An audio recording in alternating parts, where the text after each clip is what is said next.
We are judged by our actions, not our thoughts. So the reason people who are overthinkers, the reason they get stuck is they get too caught up in their thoughts. They think their thoughts are the reality or that they're worth more than they actually are. But the reason that we think is so that our thoughts die instead of us. I don't know whose quote this is, but it's like a famous quote. The reason we have thoughts is so that our thoughts die instead of us. It's so that we can like play out these scenarios in our head because you have between 6,000 and 60,000 thoughts a day. So all of these thoughts, they don't matter that much. But what keeps people stuck is thinking that these thoughts matter that much. It's like you just need to start taking action. You just need to break down what you have to do to the next step and then just start counting down 5, 4, 3, 2, 1 and take that next step.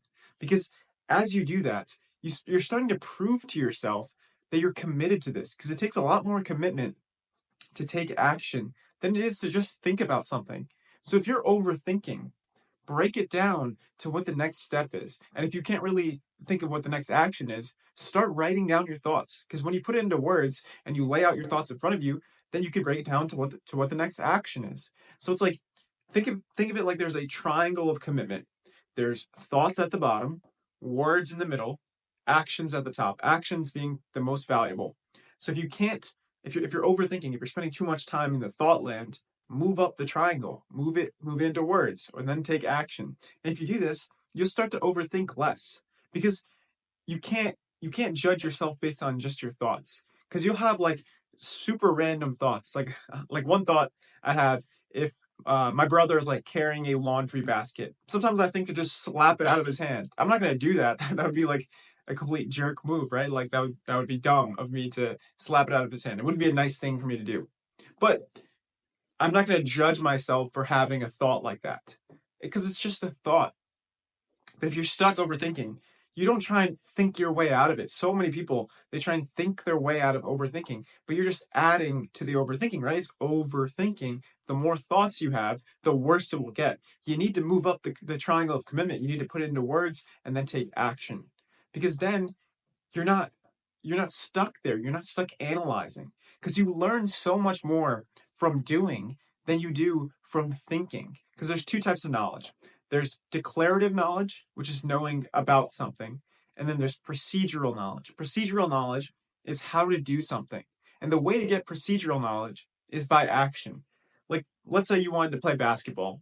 Would you study all day about how to play basketball? What do you think you get better? Studying on how to play basketball or actually going and like practicing and shooting some hoops? Obviously, shooting some hoops, you would make a lot more progress than you would just studying the game of basketball. Yeah, maybe that can help a little bit. It can correct your form, but like after like a very short amount of time of preparation, the next highest benefit would be practice. And then from there, you just practice consistently. Like Steph Curry, he takes like thousands of shots a day just practicing.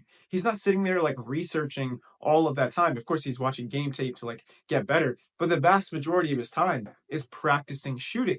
So it's like you can't spend too much time in the planning and the analyzing. You just need to take action. So let's say you want to be a content creator. You don't plan the first video for months and then make it. No, you make a bunch of videos and then you learn how to make videos. You learn how to speak on camera. You learn how to edit. You learn how to script videos. You learn these things through doing. Yeah, of course, planning can be helpful. You can plan ahead of time. It'll save you some time.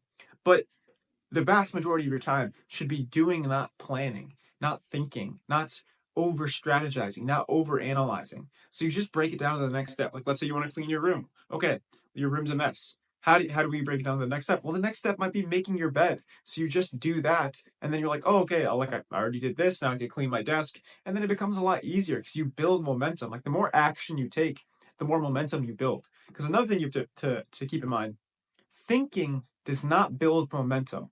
Thinking does not build momentum. Only action will build momentum. And building momentum is how you accomplish great things. Like your favorite content creator, comedian, actor, they built momentum and then they just kind of like hit it out of the park in their viral video or their hit movie or their hit comedy special, whatever it is, they built momentum to get to that point. So the way you build momentum, you take action. So if you want to be a content creator, it's making videos. The reason I've been posting so consistently is because I know I get better with each video I make. It's not even just for this video, it's for the process of getting better as someone who creates videos. Because I know the more I do this, the easier it gets, the more momentum I build, the better I get at scripting, at talking on camera, the things that I mentioned before.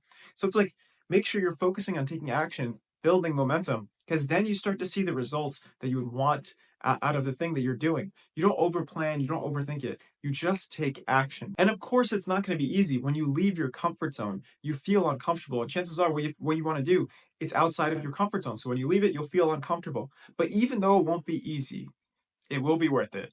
Life's not easy, but it's worth it. Take care.